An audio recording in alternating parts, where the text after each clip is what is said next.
you. Connect Care Cube, Nizamabad's first doctor appointment booking app. Find your trusted doctor and book appointments in seconds. So ఈ రోజు మనతో మంజులా గారు ఉన్నారు. తను district Yadav president. అయితే తను 42 డివిజన్ కి ప్రీవియస్ గా బీఆర్ఎస్ నుంచి చేసి ఉన్నారు. నమస్తే అండి. నమస్తే అండి. ముందుగా మీ సుమన్ టీవీకి చాలా చాలా థ్యాంక్స్. పబ్లిక్ వాణి అనేది వినిపిస్తుంటారు మీరు. సో మేము ఇప్పుడు గతంలో యాదవ్స్కి డిస్ట్రిక్ట్ ప్రెసిడెంట్గా 10 ఇయర్స్ నుండి కంటిన్యూ చేసినాను. అండ్ అర్బన్ ప్రెసిడెంట్గా టీఆర్ఎస్ నుండి చేసినాను. ఇప్పుడు 42 డివిజన్ నుండి క్యాండిడేట్గా బీఆర్ఎస్ క్యాండిడేట్గా చేస్తున్నాను. ప్రీవియస్గా చూసుకుంటే మీరే పాలించారు. ఇప్పుడు కొంతవరకు చూస్తే బీఆర్ఎస్ వెనకంజలో ఉంది అని చెప్పాలి రేస్లో.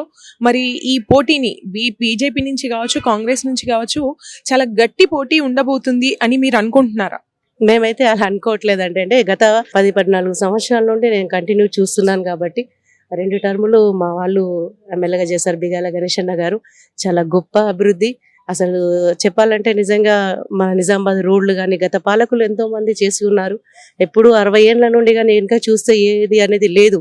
సో అది చేసినాం. ఇప్పుడు ఇక్కడ నుండి పీసీసీ అంటే ముఖ్యమంత్రి వరకు పోయిన వాళ్ళు కూడా ఉన్నారు. బట్ నిజామాబాద్కి ఒరిగింది అయితే ఏమీ లేదు. మేము చూసినప్పటి నుండి ఆయంలో చూస్తున్నట్టయితే ఒక శ్మశాన వాటికలు కూడా ఒక పార్కుని తలపించే విధంగా డెవలప్ చేశారంటే అది కేవలం మా గణేష్ అన్నకే సొంతం. అదే కాకుండా కేసీఆర్ పాలనలో ఎంత చక్కగా అంటే సబ్బండ వర్ణాలకి అందరికి ఒక తండ్రి లాంటి పాలనలాగా, అంటే ఏ వర్గానికి ఇచ్చేయకుండా తక్కువ లేకుండా ఒక తండ్రి ఎలా అయితే మన ఇంట్లో ఆలోచిస్తాడో పిల్లల గురించి అట్లా అంటే ప్రతి ఒక్క వర్గంకి, అంటే మన మైనార్టీ సోదరిమణులు కానీ ప్లస్ మన ఉన్న బీసీ బిడ్డలకు కానీ ఎవరికైనా సరే సో ఈక్వల్గా సమానత్వంగా చూసిన ఎవరైనా నాయకుడు ఉన్నాడంటే కేవలం అది కేసీఆర్కి చెందుతుంది. మా కేసీఆర్ ఉన్నన్ని రోజులు ఒక ఆడబిడ్డకు తను పుట్టినప్పటి నుండి అంటే మనిషి శ్మశాన వాటికి వరకు ఏమి కావాలి అని అంత గొప్పగా ఆలోచించే నాయకుడు ఎవరికి అని అంటే తన క్రెడిట్ మాత్రం తనకే అని చెప్పాలి. అంటున్నారు ఇప్పుడు అభివృద్ధి అనేది చెందలేదు అని చెప్పేసి మాట్లాడుతున్నారు. ఎన్నో ఇప్పుడు అంటే నేను ఈ పార్టీ ఆ పార్టీ అని ఎన్నో పార్టీ వాళ్ళు హామీలు ఇచ్చారు, బట్ నెరవేరవచ్చకపోయారు. కానీ మేనిఫెస్టోలో లేని హామీలు కూడా నెరవేర్చారు. రైతు బంధు కానీ ఒక రైతు ఇవన్నీ హెల్ప్ అవుతాయి అనుకుంటున్నారా? ఇప్పుడు బీఆర్ఎస్ మళ్ళీ పుంజుకొని మిగతా 2 పార్టీలతో పోటీ చేయగలుగుతారంటారు?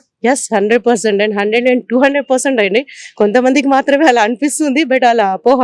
పబ్లిక్ నాడిలో చూస్తే మాత్రం ఒక అవ్వని కదించినా కూడా నాకు పెద్ద కొడుకు కేసీఆర్ అని చెప్తుంది. ఎందుకంటే తను ఇచ్చిన పింఛనే తప్ప ఇప్పుడు ఏదైతే కాంగ్రెస్ కానీ పెంచుతానని చెప్పేసి చేయలేదు. మహిళకి ఇస్తాన్నారు, ఇయ్యలేదు. స్కూటీలు అన్నారు ఆడబిడ్డలకి, ఇప్పటిదాకా స్కూటీలు రాలేదు. కళ్యాణ లక్ష్మి అన్నారు, తులం బంగారం అన్నారు. ఇప్పటివరకు అయితే నేను అక్కడ చూడలేదు.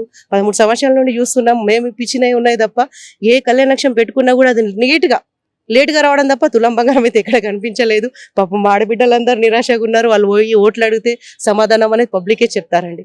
సో బీఆర్ఎస్ అయితే గట్టి పోటీ ఇస్తుంది అని మేడం చెప్తున్నారు. మనం వేచి చూడాలి ఎంతవరకు తను చేసిన సేవ మళ్ళీ కేసీఆర్ గారిని నిలబెడుతుంది. అలాగే ఆ పార్టీ నుంచి వచ్చిన ప్రతి ఒక్క క్యాండిడేట్ ఇంకా మేమే ఉన్నాము ప్రజల్లో అంటున్నారు. మరి అది ఎంతవరకు నిజమవుతుందో ప్రజలు తేల్చి చెప్పబోతున్నారు February 11th రోజు.